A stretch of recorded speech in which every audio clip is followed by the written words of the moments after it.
પૂરતો સમય આપવામાં આવતો. અત્યારે એટલી શી ઉતાવળ છે ચૂંટણી પંચને કે ફટાફટ કરો.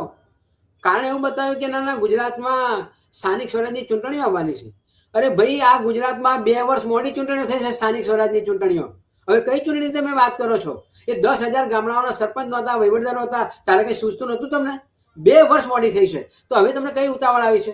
કેટલા બીએલઓના દબાણમાં મૂક્યા. એક બીએલઓ જ્યારે આત્મહત્યા ચિઠ્ઠી લખીને મરી જાય છે સાહેબ, હૃદય કંપી ઉઠે. અને એટલો કમિટેડ માણસ કે ચિઠ્ઠીની અંતે લખે છે કે આ ચૂંટણીના બધા દસ્તાવેજો મારા આ થેલામાં આ જગ્યાએ પડ્યા છે. આટલો ડેડિકેટેડ માણસ જ્યારે મોતને વહાલું કરે છે. બીજા એક માણસને વિડીયો હતો, એમ કહે છે કે મારે મરવું નથી માં, પણ મારાથી હું નહીં જીવી શકું આ કામગીરીના લીધે.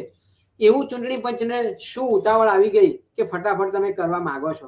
તમે અને પછી એક્સટેન્શન તો આપ્યા જ. જો એક્સટેન્શન પહેલા આપ્યા હોત તો આ 2 બીએલઓ જે મર્યા ગુજરાતમાં, જે અસંખ્ય લોકોને થયો હોત.